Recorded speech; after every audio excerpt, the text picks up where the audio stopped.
I am Nellie, 30 years old, and until last week I was just another senior account manager at Palmer and Reed Marketing. For 7 years I built an impeccable reputation handling our top client portfolios. That all changed when Robert, our CEO, stormed into my office demanding, "Hand over all your client files, right now." Little did he know, I had anticipated this moment for weeks. The look on his face when he opened those files made every sleepless night worth it. If you have ever had to stand up to workplace bullies, hit that like button and subscribe. Let me know where you are watching from. Trust me, you will want to see how this ends. When I started at Palmer and Reed Marketing as a junior account coordinator, I never imagined I would rise through the ranks so quickly. Fresh out of college with my marketing degree, I was hungry to prove myself in the cutthroat advertising world of Chicago. Through late nights, weekend work, and a genuine passion for creating campaigns that actually worked, I built a reputation as someone who delivered results. By my 3rd year, I was managing accounts. By year 5, I had been promoted to senior account manager, with my own team. The company itself was a mid-sized agency with big ambitions. Our glass and steel office in downtown Chicago screamed success with client awards lining the reception area and industry magazines featuring our work prominently displayed. From the outside, Palmer and Reed looked like the perfect place to build a career. And for a while it was.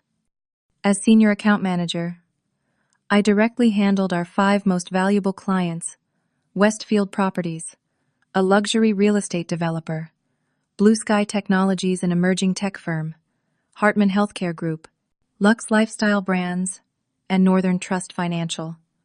Together, these accounts represented nearly 40% of the company revenue. My relationship with these clients went beyond professional. We had built genuine trust. They came to me with problems, celebrated wins together, and knew I would fight for their best interests. The key players at Palmer and Reed formed a complex web of alliances and rivalries. At the top sat Robert Caldwell, our CEO, a 50-something man with salt and pepper hair, and a smile that never quite reached his eyes. Robert had a reputation for being brilliant but ruthless. He had built the company from a 3-person operation to a powerhouse, with over 200 employees. His public persona was charming and charismatic, but those who worked closely with him knew his darker side, taking credit for others' ideas, pitting employees against each other, and discarding people once they were no longer useful. Diana Williams served as my mentor since day one. As Senior Vice President of Client Relations, she recognized my potential early and took me under her wing. In her late 50s, with a no-nonsense attitude and impeccable style, Diana was one of the few people who could stand up to Robert without consequences. She had been with the company almost from the beginning and had an equity stake that gave her certain protections. Diana taught me the unwritten rules of agency life and how to navigate the political landscape. Then there was Trevor Blackwell, the Chief Operating Officer and Robert's right-hand man. Trevor was younger than Robert, maybe early 40s, with a perfectly tailored wardrobe and a British accent he sometimes exaggerated for effect. He had joined the company 3 years ago, after our previous COO retired, and quickly aligned himself with Robert's vision and methods. Trevor always seemed to appear in doorways or around corners whenever sensitive conversations were happening. Lately, I had noticed him watching me with increasing interest. My assistant, Amber Rodriguez, had been with me for just over a year. 24 and ambitious, she reminded me of myself when I started, eager to learn, detail-oriented and trustworthy. Amber managed my calendar, prepared client presentations, and kept everything running smoothly so I could focus on strategy and client relationships. The culture at Palmer and Reed had always been competitive, but in recent months something had shifted. Account executives would discover their clients suddenly reassigned to other teams without explanation. People who questioned decisions disappeared from the company roster without announcement. The collaborative atmosphere that had once made the agency special was being replaced by something more cutthroat. I first sensed trouble when Jennifer from accounting mentioned casually that she had been asked to prepare profitability reports for my specific accounts. When I asked who requested them, she became uncomfortable and changed the subject. Then came the strategic realignment meeting, where my department was the only one not invited. Pieces started falling into place when Diana pulled me aside after a client call. "Be careful with the Westfield account," she whispered. "Robert has been asking a lot of questions about your relationship with them." "What kind of questions?" I asked. "The kind that suggest he thinks their loyalty is to Palmer and Reed, not to you personally," Diana said, giving me a meaningful look. That was when I realized Robert wasn't just making business decisions, he was making a play for my clients. In his mind, my relationships with these valuable accounts posed a threat. If I left, they might follow. The solution: push me out, but secure the clients first.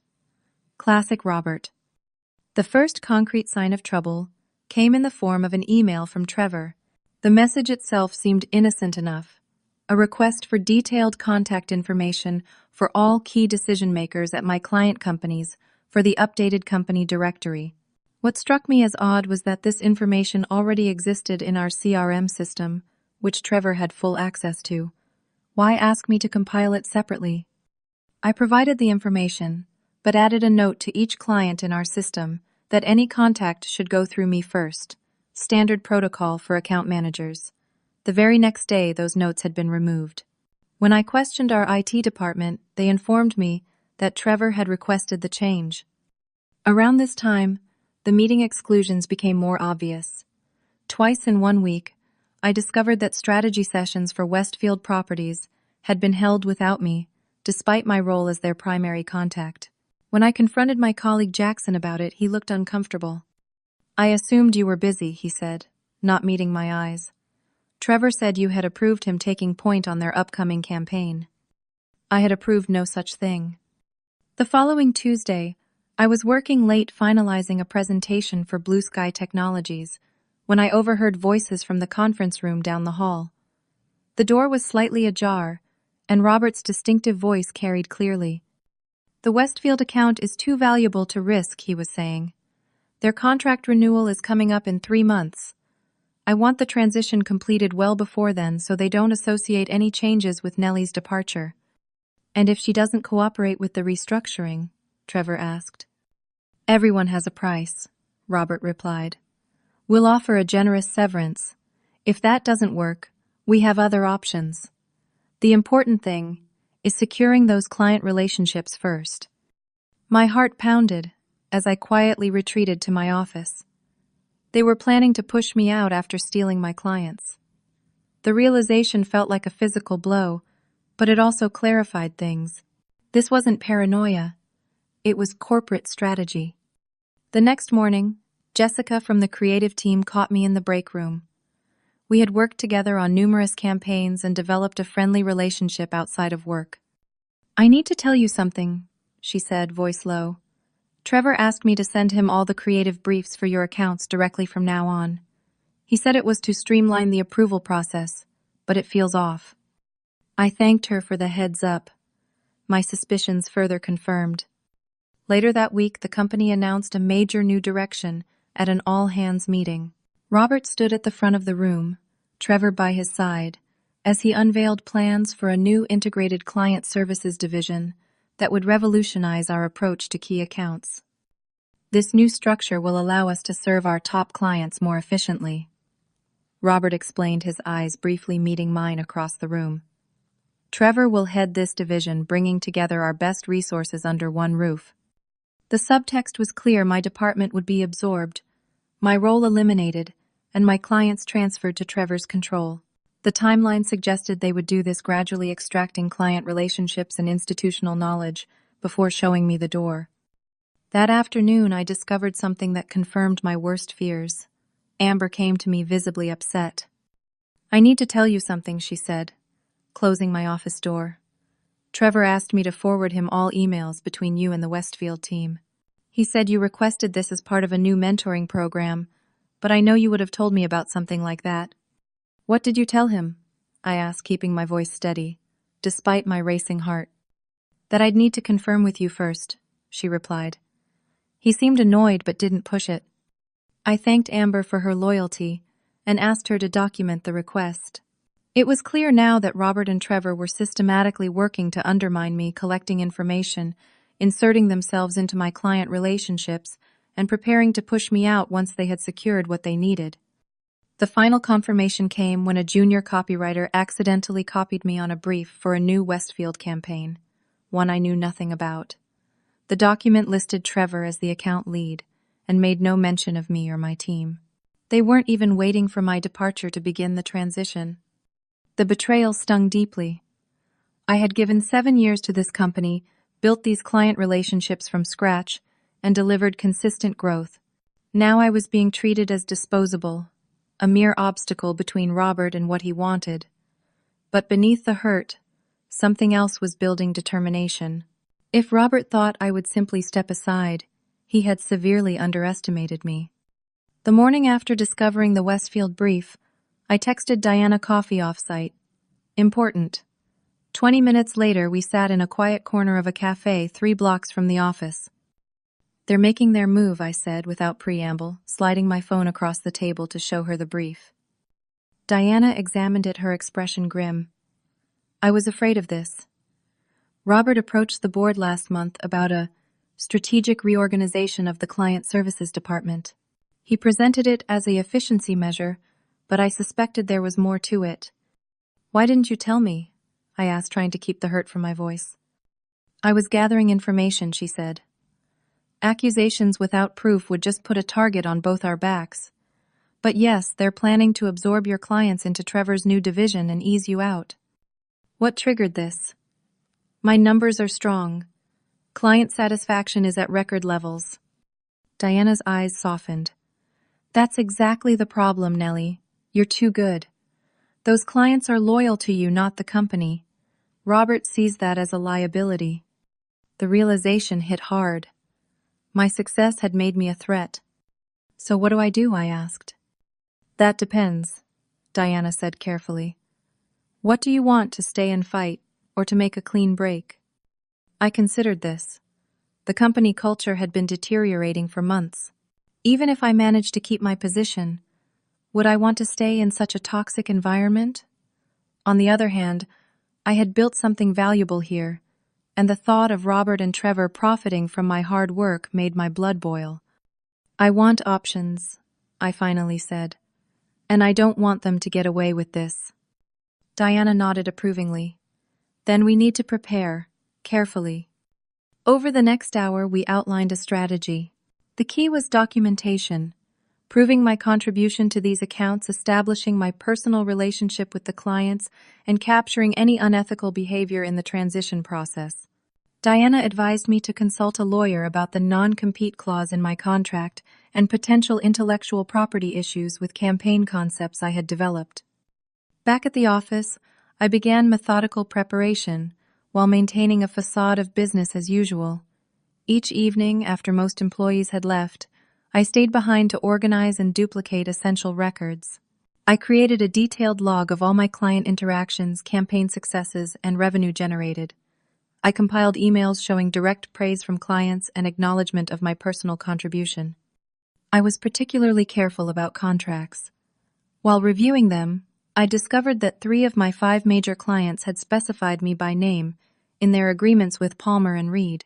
The contracts included clauses requiring notification if their account manager changed, a detail Robert had likely overlooked. My friend Stephanie, a corporate attorney, agreed to meet me for dinner to discuss my situation. Over pasta at a restaurant, far from any potential workplace observers, she reviewed my contract and the evidence I had gathered. Your non-compete is actually quite narrow, she said, sounding surprised. It prevents you from taking clients to a competitor for 12 months, but has an interesting exception for clients who independently terminate their relationship with Palmer and Reed before seeking services elsewhere. Meaning if they fire the agency first, then hire you later, either independently or at a new company after a reasonable period, you're in the clear. This was valuable information. I wasn't planning to poach clients, but knowing the exact terms of my restrictions was important. What about the campaign concepts and strategies I've developed? I asked. That's trickier, Stephanie admitted. Work product generally belongs to the employer, but there's a gray area around concepts and approaches you developed based on your personal expertise. Document everything thoroughly, particularly noting your specific intellectual contributions separate from company resources. Armed with this advice, I created a comprehensive system of backup files and evidence. I stored copies in multiple locations, encrypted cloud storage, a password-protected external drive kept at home, and select documents with Stephanie for safekeeping. I was meticulous about using only my personal devices outside of work hours for this documentation to avoid any claim I had misused company resources. Meanwhile, I continued normal operations at work, careful not to show any signs of my knowledge or preparations. I attended meetings with polite professionalism, delivered on all client expectations, and even mentored junior team members as usual. The only change was invisible to others. I began keeping detailed notes of every interaction with Robert, Trevor, and other executives. When Trevor casually stopped by to ask about Westfield's upcoming contract renewal, I provided basic information while omitting key details about my personal discussions with their CEO.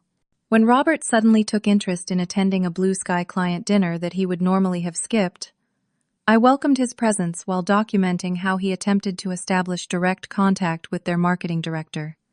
I also quietly reached out to my network outside the company, reconnecting with former colleagues and industry contacts. Not to job hunt, that would come later if necessary, but to strengthen my professional community independent of Palmer and Reed. These connections would be valuable regardless of how the situation resolved. Throughout this preparation phase, I experienced a roller coaster of emotions: anger at the betrayal, anxiety about my future, doubt about whether I was overreacting.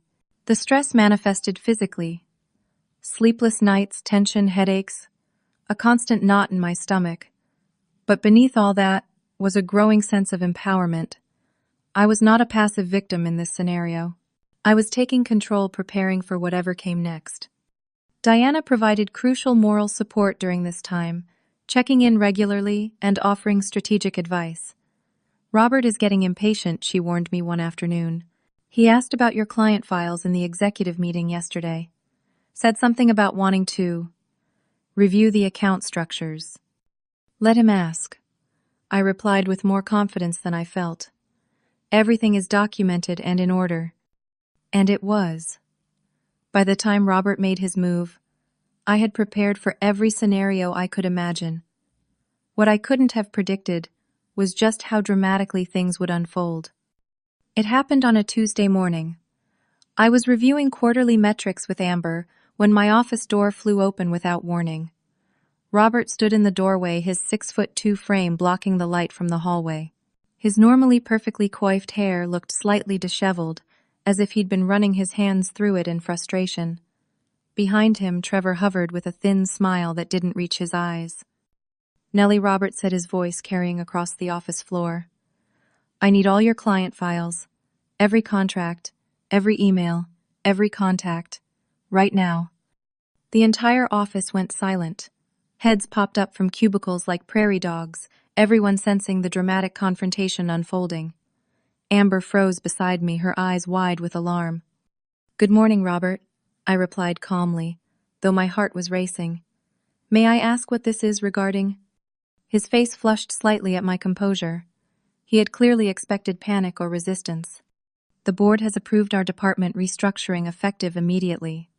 Trevor will be taking over your accounts as part of the new Integrated Services Division. I need all files transferred to him by end of day." His tone made it clear this wasn't a request. "I see," I said, noticing how several colleagues were now openly watching. "Amber, would you mind giving us the room, and perhaps closing the door?" She nodded, slipping past Robert and Trevor with a concerned glance back at me. Once the door closed, Robert's professional veneer slipped further. "Let's not play games, Nellie," he said, moving closer to my desk. "We both know this transition has been coming. The company needs to secure these client relationships at the institutional level." Trevor leaned against the wall, arms crossed. "It's really in everyone's best interest," he added, with fake sincerity. "The board feels these accounts have become too dependent on individual relationships rather than agency capabilities." I noticed he carefully avoided saying your relationships explicitly, but the implication was clear. So I'm being let go? I asked directly. Robert's expression shifted to something resembling sympathy, though it didn't reach his eyes. We're eliminating your current position, yes, but we'd like to offer you a transitional role to ensure a smooth handover, 6 months generous compensation.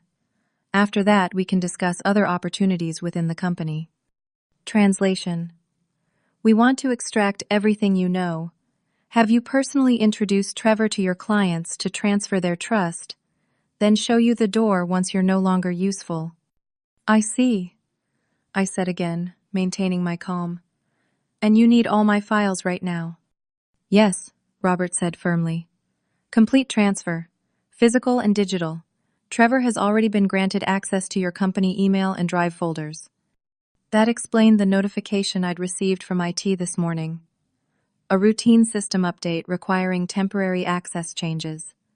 They weren't even subtle anymore. Of course, I said, rising from my desk. Let me get everything organized for you. My response clearly surprised them. Robert blinked momentarily, thrown off balance by my cooperation. He had come prepared for resistance, perhaps even hoping for an emotional outburst that would justify immediate termination. That's very professional of you, he said cautiously. I smiled politely and moved to my filing cabinet. I've always tried to put the company's interests first, Robert. You know that. For the next 20 minutes, I methodically gathered files from my cabinet, occasionally explaining the organization system as if this were a normal handover. Through my office window, I could see curious colleagues trying to appear busy while watching the drama unfold. Trevor kept checking his phone impatiently. These are the current contracts, I explained, placing a stack of folders on my desk. And these contain the campaign performance metrics from the last 3 quarters. Another stack. Client contact information and meeting notes. A third stack. And these are the strategy documents and creative briefs for all ongoing and planned campaigns. A fourth. Robert's impatience was growing visibly. Just put it all in these boxes, he said, gesturing to the cardboard containers Trevor had brought along. We'll sort through it later.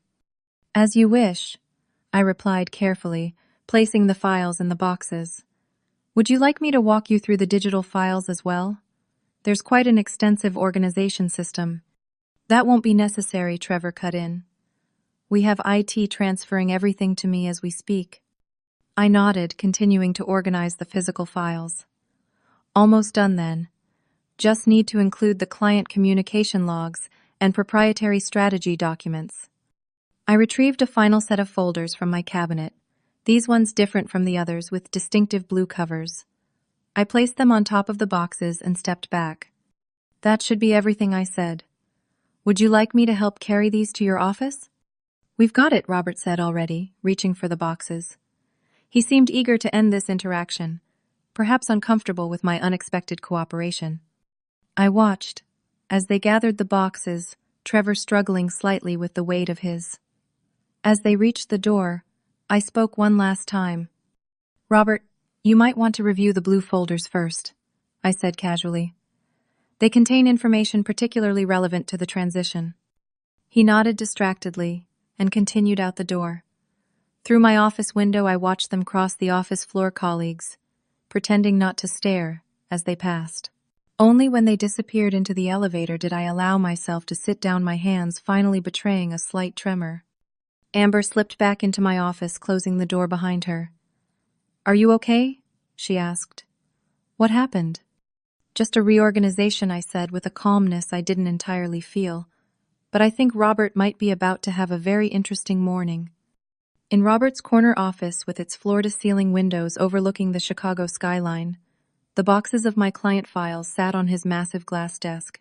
Trevor stood nearby, already talking about how he would revitalize the client relationships and bring fresh perspective to the accounts. Robert was only half listening as he flipped open the first of the blue folders I had specifically directed his attention to. I wasn't in the room, of course, but Diana filled me in later on what happened next. The first document in the folder was a detailed analysis of the Westfield Properties account. Not just performance metrics, but a comprehensive breakdown of my personal contribution to their 40% revenue increase over the past 2 years. It included emails from Westfield's CEO, Thomas Bradford, specifically praising my work and stating how crucial I was to their continued partnership. Robert's expression shifted as he continued reading. The next document was a printed copy of Westfield's contract with Palmer and Reed with a yellow highlight over Clause 18.3. Palmer and Reed agrees that Nellie Watson shall serve as primary account manager for all services provided under this agreement. Any change to this arrangement requires 30 days written notice and approval from Westfield Properties. Similar clauses appeared in the contracts for Blue Sky Technologies and Hartman Healthcare Group. Trevor, noticing Robert's changing expression, looked over his shoulder at the documents. "Is there a problem?" Robert didn't respond, instead opening the next blue folder. This one contained a chronological record of every instance over the past 3 months where Trevor or other executives had attempted to circumvent me in client communications. Each incident was meticulously documented, with dates, times, and copies of relevant emails. The third folder held something even more damaging: evidence of billing irregularities I had discovered while reviewing client invoices. Several clients had been charged for services never rendered or billed at rates higher than contractually agreed upon. I had compiled a complete audit trail showing who had authorized these changes, primarily Trevor, with Robert's sign-off. "What the hell is this?" Trevor demanded, his face flushing with anger, as he recognized his own signature on several of the questionable authorizations. But Robert wasn't listening. He had opened the final folder, which contained a formal letter from me to the board of directors. The letter detailed the systematic attempt to undermine my position, the unethical billing practices, and the potential breach of client contracts. It concluded with a list of all 5 major clients and their probable response to my removal as account manager, including statements from client contacts indicating they would reconsider their relationship with Palmer and Reed if I were no longer involved. Attached to the letter was a legal opinion from a prominent industry attorney. Stephanie had connected me with her colleague regarding the potential liability the company faced for breach of contract and fraudulent billing practices. "This is blackmail," Trevor sputtered, his British accent more pronounced in his agitation. Robert finally looked up, his face ashen. "No," he said quietly. "This is someone who came prepared." He closed the folder slowly. "Where are the copies?" "What?" "She wouldn't have given us the only copies," Robert said, running a hand through his hair. "She's smarter than that." Indeed I was. Everything in those blue folders existed in triplicate, one set now in Robert's possession, one secured with Stephanie, and one in encrypted cloud storage that Diana had access to as well. According to Diana, Robert sat silently for nearly 5 minutes, staring at the folders. Trevor paced the office, alternating between angry outbursts about my disloyalty and nervous questions about what this meant for him personally. Finally, Robert reached for his phone and called his assistant.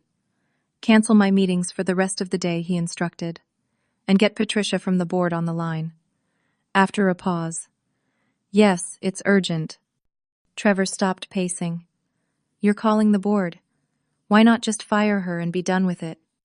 Robert gave him a look that silenced him instantly.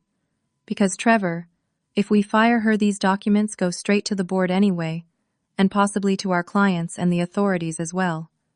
We need to handle this carefully." What Robert didn't know was that I had already sent confidential messages to each board member, alerting them to the situation and the evidence I had compiled, without sharing the actual documents yet. It was insurance, making sure that if Robert tried to bury this, the board would already be primed to ask questions. Back in my office, I waited. The confrontation had happened around 10 in the morning. By noon, the atmosphere in the office was thick with tension and whispered conversations. Everyone had seen Robert and Trevor take my files, but no one knew exactly what was happening. At 1 o'clock, Robert's assistant Jessica approached my desk. Her expression was carefully neutral, but I could see the curiosity in her eyes. "Nellie, Robert would like to see you in the conference room," she said. Now I asked, though I had been expecting this summons. "Yes, right away. Patricia Henderson from the board is there as well." That was interesting. Patricia was the board chairperson, a shrewd businesswoman who had invested in Palmer and Reed early on. I had met her only twice at company events. I gathered a notepad and pen more for something to do with my hands than any expectation of taking notes, and followed Jessica to the main conference room. Inside, Robert sat at the head of the table, looking considerably less confident than he had this morning. Patricia sat to his right, elegant, in a navy suit, her silver hair cut in a precise bob. Trevor was noticeably absent. "Nellie, thank you for joining us," Patricia said, gesturing to a chair. "We have some matters to discuss." I sat down, maintaining my professional composure despite the adrenaline coursing through me. "Of course." Robert cleared his throat. "In light of some information that has come to my attention, we're reconsidering the departmental reorganization announced this morning." "I see," I said, waiting for more. Patricia took over. "Nellie, Robert has shared with me some concerning documentation from your files. I'd like to hear directly from you about these issues, particularly the billing irregularities and the client contract clauses." For the next hour, I walked them through everything I had discovered and documented. Patricia asked pointed questions, particularly about the timing of events and how I had become aware of the situation. Robert remained largely silent occasionally, attempting to frame certain decisions in a more favorable light, but Patricia shut down these efforts with a raised hand or direct question that exposed the flimsy justification. When I finished, Patricia nodded thoughtfully. "Thank you for this thorough explanation. The board takes these matters very seriously." She turned to Robert. "I think we need to continue this discussion privately. Nellie, would you excuse us?" I stood to leave. But before I reached the door, Patricia added, "We'll need you to remain available. Perhaps it would be best if you worked from home for the remainder of the day. We'll be in touch tomorrow at the latest." I nodded and left, feeling dozens of eyes on me as I gathered my personal items from my office. Amber gave me a questioning look. "Administrative leave," I told her quietly. "I'll keep you posted." As I left the building, I felt strangely calm. The confrontation I had been dreading for weeks had finally happened, and while the outcome remained uncertain, I had done everything possible to protect myself and expose the unethical behavior. Whatever came next, I would face it with the same preparation and resolve. The drive home from the office that afternoon felt surreal. The familiar streets of Chicago passed by in a blur, as my mind raced with questions and possibilities. What was happening in the board meeting now? Would Robert find a way to spin the situation? Would my evidence be enough? Once home, I kicked off my heels and poured myself a glass of wine, even though it was barely 3 in the afternoon. The adrenaline that had carried me through the confrontation was fading, leaving me physically and emotionally drained. I sank onto my couch, finally allowing myself to process the morning's events. My phone buzzed with a text from Diana. "Meeting still going. Robert, looks like hell. We'll call you after." I smiled despite my exhaustion. Diana had been my rock through this entire ordeal, risking her own position to help me navigate the treacherous corporate waters. I owed her more than I could express. Around 5, my phone rang. Diana, as promised. "You should have seen it," she said without preamble. Patricia absolutely eviscerated Robert, asked him point blank if he had authorized the billing discrepancies. When he tried to blame accounting procedures, she pulled out your documentation showing his signature on the authorizations. "What about Trevor?" I asked. "Threw him completely under the bus," Diana replied with grim satisfaction. Claimed Trevor had assured him everything was above board. Patricia wasn't buying it, but it was clear Trevor will be taking the biggest fall here. And the restructuring plan. Officially on hold pending board review. Patricia has called an emergency board meeting for tomorrow morning. It was something, at least. Not a clear victory, but the first sign that my preparations had made an impact. After thanking Diana for the update, I tried to relax for the evening, but sleep proved elusive. I kept replaying the confrontation in my mind, second-guessing my responses, wondering if I could have handled things differently. Around 9, my phone rang again. Unknown number. "Hello. Nellie. It's Thomas Bradford from Westfield.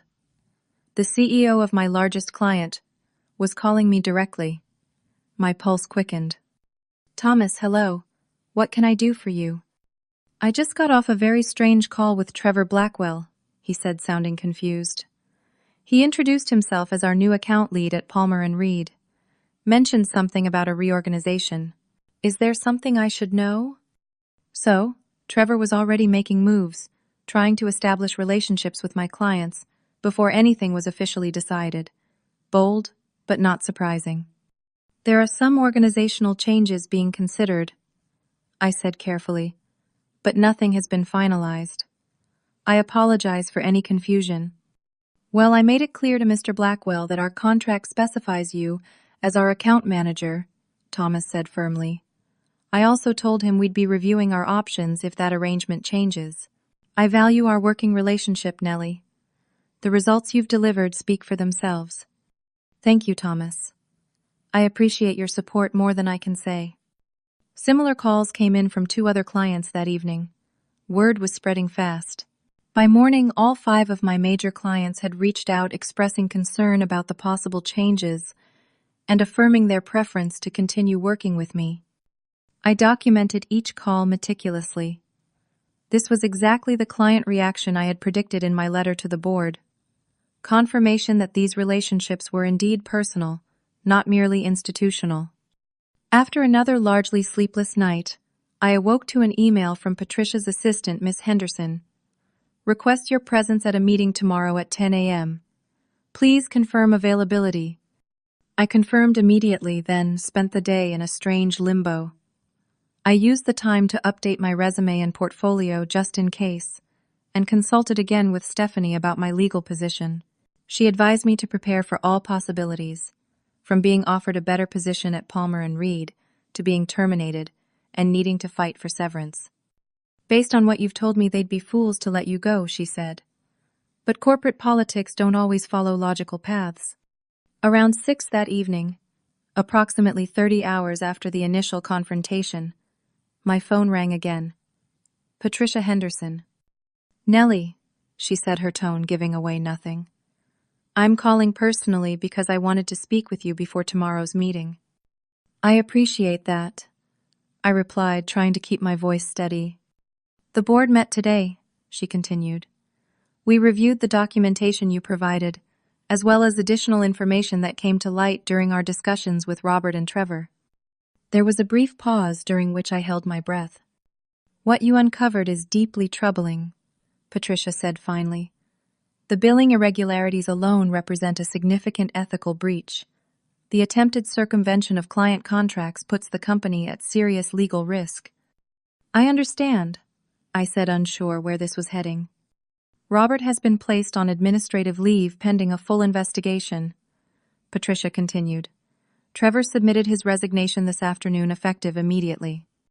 I sat down hard on my couch, the implications sinking in. Robert, the CEO, the founder, the seemingly untouchable power center of Palmer and Reed, had been suspended. Trevor was already gone. I'd like to discuss your role in all this more thoroughly tomorrow, Patricia said. But I wanted you to know these developments before you came in. The board recognizes the significance of your actions in bringing these issues to light. Thank you for telling me, I managed to say. Get some rest, Nellie. We have much to discuss tomorrow. After hanging up, I sat in stunned silence for several minutes. Then, for the first time since this ordeal began, I allowed myself to cry. From relief, from vindication, from the release of weeks of built-up tension and fear. The outcome was still uncertain, but one thing was clear. Robert's plan had backfired spectacularly.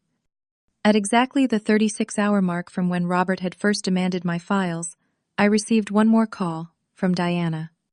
It's over, she said simply. Robert is out, Trevor is gone, and Patricia wants to offer you a new position. What position? I asked, hardly daring to hope. Come in tomorrow and find out, Diana replied, and I could hear the smile in her voice. But Nellie, bring your negotiating skills. This is your moment.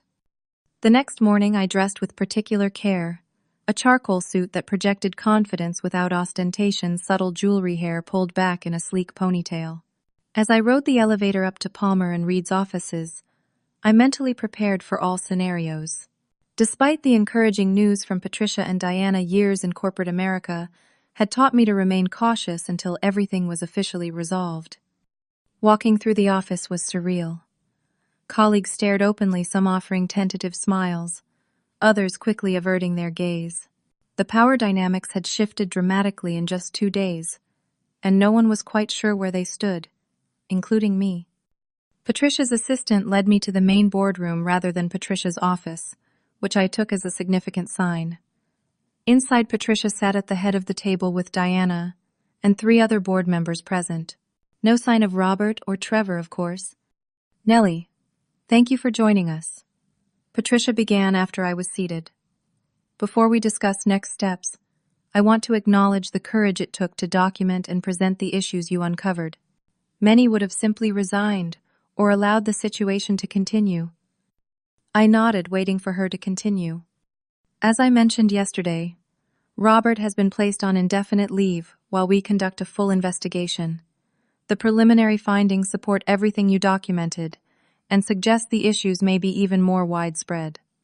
One of the other board members, Gerald Thompson, leaned forward. "The client contracts were particularly concerning. The fact that 3 major accounts specifically named you as their representative creates significant risk for the company if those relationships are damaged. Which brings us to why we asked you here today," Patricia continued. "The board has unanimously decided to offer you a new position at Palmer and Reed, Executive Vice President of Client Relations." I blinked in surprise. This was several levels above my current role, effectively making me second, only to whoever would replace Robert. "We believe your client relationship skills and ethical approach to business are exactly what the company needs right now," Patricia explained. "You would oversee all major client accounts and have direct input on company policy regarding client management and billing practices." The offer was stunning. A dramatic promotion with presumably significant compensation increases and real power to change the toxic culture that had developed under Robert's leadership. But something held me back from immediate acceptance. The events of the past weeks had fundamentally changed how I viewed Palmer and Reed. Could I really continue to work for a company where such unethical behavior had been allowed to flourish? Would others who had enabled Robert and Trevor still remain in positions of influence? "I'm honored by the offer," I said carefully. "Before I respond, I'd like to understand more about the vision for Palmer and Reed moving forward. Specifically, what structural changes are being considered to prevent similar issues in the future?" Patricia looked impressed by the question. For the next hour, we engaged in a detailed discussion about governance oversight and cultural transformation. I proposed several specific changes, including a new ethics committee with real authority, transparent client billing reviews, and protection for employees who report misconduct. To my surprise, the board was receptive to all of these suggestions. They recognized that the company's reputation was at stake and that fundamental change was necessary. "These are exactly the kinds of reforms we need," Patricia said approvingly, "which reinforces why we want you in this leadership role. You've demonstrated not just skill in client relationships, but a commitment to ethical business practices that Palmer and Reed must embrace going forward." By the end of the meeting, I had provisionally accepted the position pending final negotiation of terms. As we concluded, Diana gave me a subtle thumbs up across the table. Walking back through the office afterward felt different. I held my head higher, met the curious gazes of colleagues directly. Word of my promotion spread quickly, and by afternoon my email was flooded with congratulations and meeting requests. The following week was a whirlwind of transition. I moved into a larger office near the executive suite.